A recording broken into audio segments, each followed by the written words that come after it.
मैं doctor Shyam Shankar, associate professor department of political science, Raja Singh college Siwan. आज ये बीए ऑनर्स सेकेंड पार्ट के छात्रों के लिए एक व्याख्यान प्रस्तुत करने जा रहा हूँ।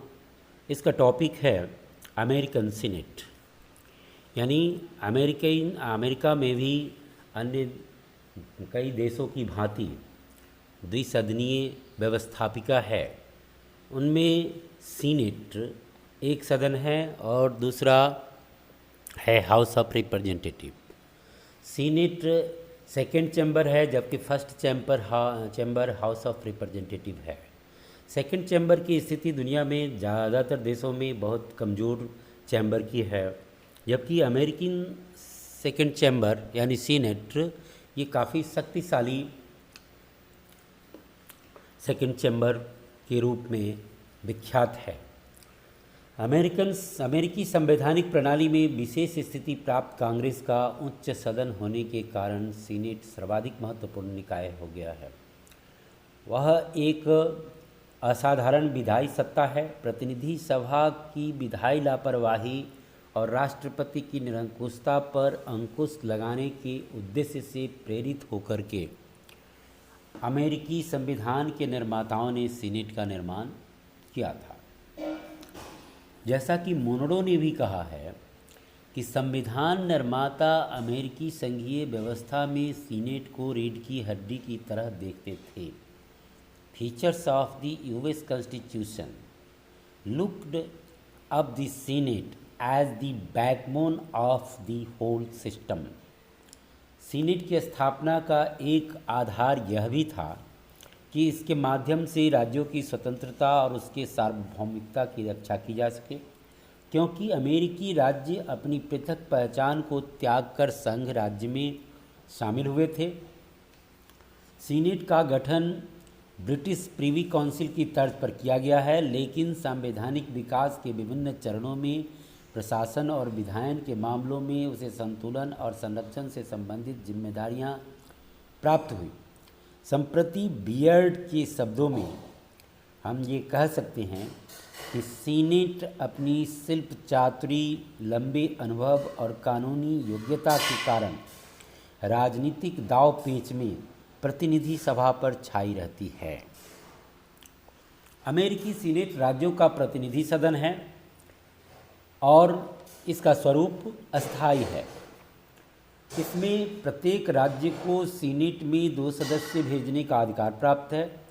अनुच्छेद 5 में कहा गया है कि किसी राज्य को उसकी सहमति के बिना सीनेट में मताधिकार की समानता के अधिकार से वंचित नहीं किया जा सकता। संघीय राज्यों की समान प्रतिनिधित्व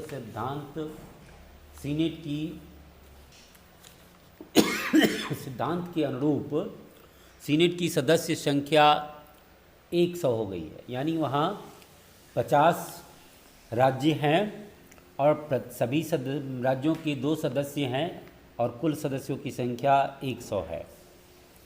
विश्व में संघीय इकाइयों के समान प्रतिनिधित्व का सिद्धांत कहीं नहीं अपनाया गया है। ब्रिटेन में लॉर्ड सभा की सदस्यता आनुवंशिक आधार पर दी जाती है। ब्रिटिश लॉर्ड सभा की सदस्य संख्या 1065 है, जबकि फ्रांस के सीनेट की सदस्य संख्या 230 है।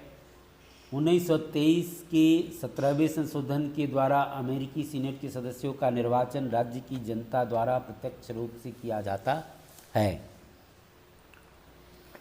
सदस्यों का कार्यकाल 6 वर्ष का होता है। प्रत्येक 2 वर्ष पर 1/3 सदस्य अवकाश ग्रहण कर लेते हैं। सीनेट के सदस्यों को विशेषाधिकार और उन्मुक्तियां भी प्राप्त है। सीनेट को अपनी कार्यविधि बनाने का अधिकार स्वयं है।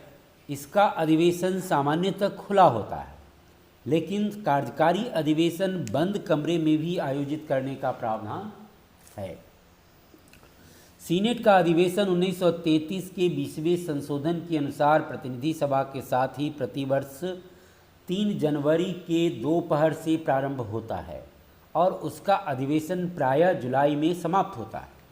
गणपूर्ति के लिए कुल सदस्यों का बहुमत आवश्यक है। राष्ट्रपति सीनेट का पदेन सभापति होता है। सीनेट के सदस्यों को भाषण देने का अधिकार है और उसकी कोई समय सीमा निश्चित नहीं की गई है।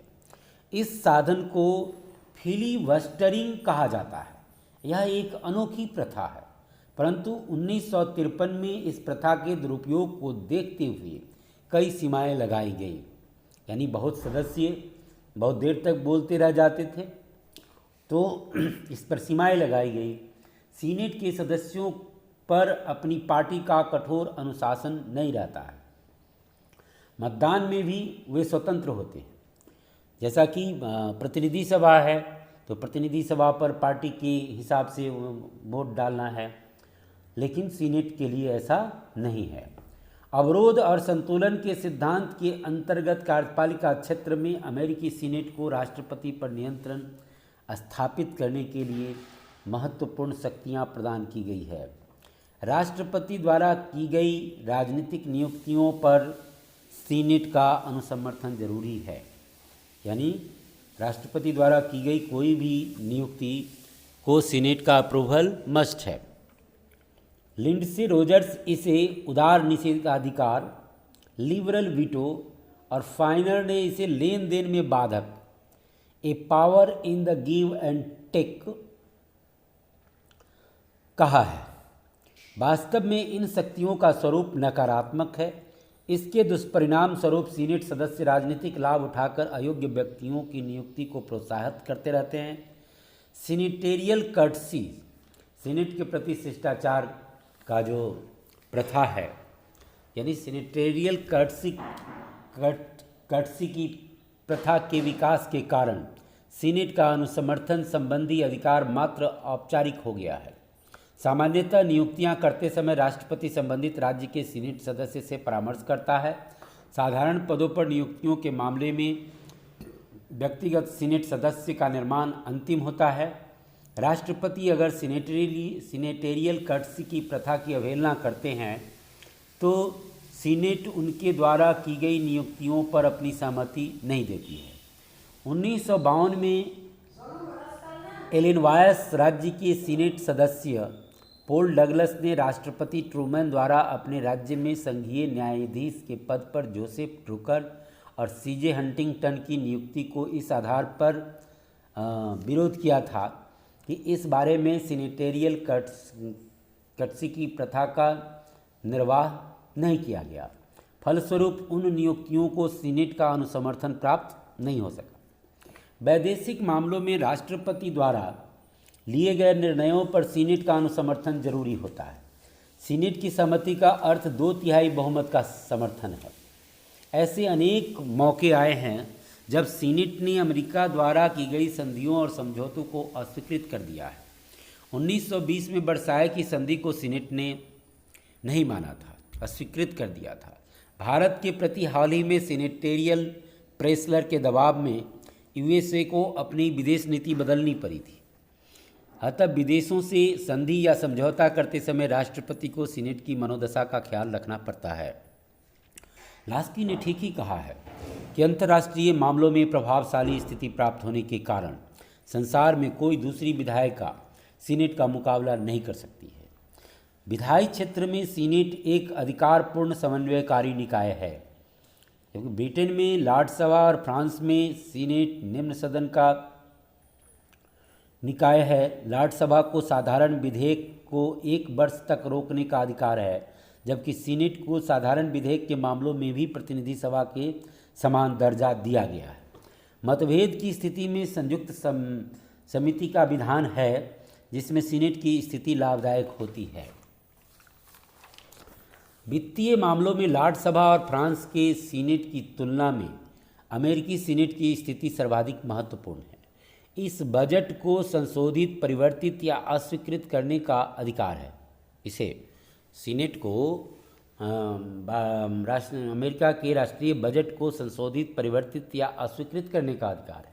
अपने इस व्यापक अधिकार के कारण सीनेट राष्ट्रपति या उसके मंत्रियों को भी प्रभावित करता है। सीनेट को महाभियोग की सुनवाई करने और सार्वजनिक क्षेत्र में सरकारी गतिविधियों की जांच करने का विशेष अधिकार प्राप्त है। महाभियोग सामान्यतः प्रतिनिधि सभा में लाए जाते हैं और सीनेट न्यायालय उसकी सुनवाई करके निर्णय देता है। ऐसी स्थिति में इसकी अध्यक्षता सर्वोच्च न्यायालय का प्रधान न्यायाधीश करता है। 2/3 बहुमत से सीनेट निर्णय लेती है, परंतु इस शक्ति का प्रयोग सामान्यतः सीनेट नहीं करती है। अब तक सिर्फ 12 लोगों के विरुद्ध महाभियोग की कार्रवाई चलाई गई है, जिसमें 4 अधिकारियों को दंडित किया गया है। ब्राइस के अनुसार महाभियोग सर्वाधिक शक्तिशाली अस्त्र है। सीनेट को सार्वजनिक प्रशासन से संबंधित विभिन्न गतिविधियों के बारे में जांच पड़ताल करने का व्यापक अधिकार है। इसके लिए सीनेट में अनेक तरह की जांच पड़ताल समितियों का गठन किया जाता है, जो प्रशासन पर सबल अंकुश का रखने का कार्य करती है। व्यवहार में सीनेट ने इस शक्ति का अनेक अवसरों पर प्रयोग भी किया है और आज भी उसका प्रयोग जारी है। सीनेट की समितियों द्वारा की गई जांच पड़ताल को हेडलाइन हंटिंग कहा जाता है। 8वें दशक में वाटरगेट कांड में सत्य को प्रकाशित करने में सीनेट की पड़ताल समिति की भूमिका महत्वपूर्ण थी। पूर्व में भी उसने टोपा टॉम स्कैंडल और बाल स्ट्रीट की पड़तालों में उल्लेखनीय भूमिका का निर्वाह किया था। सीनेट संविधान संशोधन प्रक्रिया में भाग लेती है, संघ में नए राज्य के प्रवेश को स्वीकृति देती है, राष्ट्रपति और उपराष्ट्रपति के निर्वाचनों में मतगणना करती है। पूर्ण बहुमत नहीं मिलने की स्थिति में सर्वाधिक मत पाने वाले 2 उम्मीदवारों में से एक को उपराष्ट्रपति निर्वाचित करने का अधिकार सीनेट को प्राप्त है। समकालीन युग में संसार भर में द्वितीय सदनों की स्थिति ह्रासोन्मुख है, यानी उनकी स्थिति कमज़ोर होती जा रही है और उनकी प्रासंगिकता पर भी कई बार सवाल उठने शुरू हो जाते हैं। उन्हें एक तरह से सहायक सदन का दर्जा प्राप्त होता जा रहा है, उसकी प्रासंगिकता पर भी प्रश्न उठने लगा है और उन्हें अनुपयोगी कहा जाने लगा है। दूसरी ओर बदले हुए परिवेश में सीनेट अमेरिकी विधायी प्रक्रिया में न सिर्फ अपनी प्रासंगिकता बनाए रखने में सफल रही है, बल्कि उसकी स्थिति और प्रभाव में अभूतपूर्व वृद्धि हुई है। उसे संसार का सर्वाधिक शक्तिशाली द्वितीय सदन कहा जाता है, क्योंकि उसकी संवैधानिक शक्तियाँ न सिर्फ महत्वपूर्ण हैं, बल्कि व्यवहारिक दृष्टि से उपयोगी भी है। लास्की ने कहा है, it remains without exception the most successful second chamber in the world. It remains one of the outstanding success of the American political system. अमेरिकी सीनेट विश्व के समस्त शक्तिशाली उच्च सदनों में सर्वाधिक सफल संस्था रही है और अमेरिकी राज्य व्यवस्था में तो इसे विशिष्ट रूप में सफलता मिली है। अमेरिका की राजनीतिक प्रक्रिया में सीनेट की स्थिति काफ़ी प्रबल हो गई है। इसकी शक्तिशाली होने के कई कारण बताए जाते हैं। सबसे पहले सीनेट के सदस्यों का निर्वाचन जनता द्वारा होता है, जिससे उसकी जो छवि है वह एक जनप्रतिनिधि संस्था की बन गई है। दूसरी, यह एक अस्थाई सदन है। इसके 1/3 सदस्य 2 वर्ष पर अवकाश ग्रहण कर लेते हैं, परंतु सदस्यों का पुनर्निर्वाचित ये जो सदस्य अवकाश ग्रहण करते हैं वो फिर से निर्वाचित हो सकते हैं। व्यवहार में अनेक सदस्य पुनर्निर्वाचित होते भी हैं, जिससे सीनेट का स्थायित्व और दृढ़ हो जाता है। इसके कारण जो है शासन और राजनीति में पुनर्निर्वाचित सदस्यों का प्रभाव कायम हो जाता है। वे सार्वजनिक भावना के झपोड़ों से प्रभावित नहीं होते। ऐसे सदस्य राष्ट्रपति के संरक्षक बन जाते हैं। तीसरे, सीनेट का आकार छोटा और ठोस है, जिससे सदस्यों के बीच अत्यंत घनिष्ठ संबंध स्थापित हो जाता है। प्रतिभावान और चतुर सदस्यों को अपना पराक्रम दिखलाकर सारे राष्ट्र पर छा जाने का भरपूर अवसर प्राप्त हो जाता है। चौथे, सीनेट का निर्वाचन अत्यंत खर्चीली है। बड़े संपन्न व्यक्ति इसके चुनावों में विजयी होते हैं। इसे मिलेनायर्स क्लब कहा जाता है। पांचवें, सीनेट के सदस्य विभिन्न क्षेत्रों में प्रसिद्धि प्राप्त व्यक्ति होते हैं। सीनेट में उच्च स्तर का वाद विवाद भी होता है, जिससे यह पूरे संसार को अपनी ओर आकर्षित करती है। छठे, अमेरिका में सीनेट सर्वाधिक प्रभावशाली संवैधानिक मंच है, क्योंकि उसके माध्यम से अमेरिकी राजनेता जनमत को आकर्षित करते हैं। सातवें, सीनेट की कार्यविधि अत्यंत सरल है। किसी प्रश्न के बारे में कभी भी और किसी बिंदु पर विवाद उठाया जा सकता है। कहा जाता है कि प्रतिनिधि सभा यदि विश्व की सर्वाधिक नियंत्रित विधायिका है तो सीनेट की स्थिति सर्वाधिक स्वतंत्र सदन की है। 8वीं संधियों के अनुसमर्थन और नियुक्तियों की संपुष्टि की शक्तियों के कारण उसकी स्थिति संरक्षणकारी हो गई है। अन्वेषण के अधिकार के कारण सीनेट प्रशासन पर पर्यवेक्षणकारी सत्ता के रूप में स्थापित हो गया है। 9वें सीनेट में दलबंदी नहीं पाई जाती, दलीय संगठन, नेतृत्व और नियंत्रण का अभाव पाया जाता है। परिणाम स्वरूप उसकी स्वतंत्रता अक्षुण्ण है और वे मामलों को सार्वजनिक हित में देख समझकर निर्णय लेने के लिए मतदान करते हैं। उक्त बातों के विश्लेषण से ज्ञात होता है कि सीनेट की शक्तियां यथार्थ में प्रतिनिधि सभा से ज़्यादा महत्वपूर्ण है। ब्रिटेन और फ्रांस में उच्च सदन की शक्तियां लोकप्रिय सदन की तुलना में सीमित हैं, लेकिन अमेरिका में सीनेट की शक्तियां संवैधानिक दृष्टि से प्रतिनिधि सभा के बराबर तथा व्यवहार में अधिक विस्तृत और वास्तविक है। अमेरिका के राष्ट्रीय शासन में सीनेट का स्थान केंद्रीय और प्रमुख है। वह एक ओर प्रतिनिधि सभा की लोकतंत्रीय स्वच्छंदता और दूसरी ओर राष्ट्रपति की राजात्मक आकांक्षाओं पर रोक लगाती है। समकालीन युग में जब अमेरिकी राष्ट्रपति संपूर्ण विश्व मानवता का भाग्य विधाता बन गया है, सीनेट की नियंत्रणकारी सत्ता और भी प्रासंगिक हो गई है। निष्कर्षतः कहा जा सकता है कि सीनेट अमेरिका में एकमात्र प्रभावशाली सदन है, द सोल इफेक्टिव चैम्बर, और आधुनिक राजनीति के समस्त अन्वेषणों में सर्वाधिक अद्भुत, मोस्ट रिमार्केबल संस्था के रूप में ये स्थापित हो गया है, जिसके कारण सीनेट को संसार भर के द्वितीय सदनों की तुलना में शक्तिशाली कहा जाता है। अपनी लंबी जीवन यात्रा में न सिर्फ अमेरिका में बल्कि दुनिया भर की संवैधानिक संस्थाओं की तुलना में यह पूर्णतः सफल संस्था रही है। एक अन्य विद्वान ने कहा है कि there are things which the president and the senate may do without the absence of the House of Representatives, and things which the House and the Senate may do without the absence of the President, yet the President and the House can do comparatively little without the absence of the Senate। अर्थात ये president और senate मिलकर के कुछ कर सकती है, house of representative और सीनेट भी मिलकर के कुछ कर सकती है, लेकिन इन दोनों की तुलना में प्रेसिडेंट और हाउस ऑफ रिप्रेजेंटेटिव मिलकर के सीनेट के अनुपस्थिति में यानी सीनेट के बिना बहुत थोड़ा कर सकती है। तो यही चीज़ें दर्शाती है कि सीनेट अमेरिकी प्रशासनिक व्यवस्था में, अमेरिकी शासन व्यवस्था में काफ़ी महत्वपूर्ण संस्था के रूप में विकसित हुई है। धन्यवाद।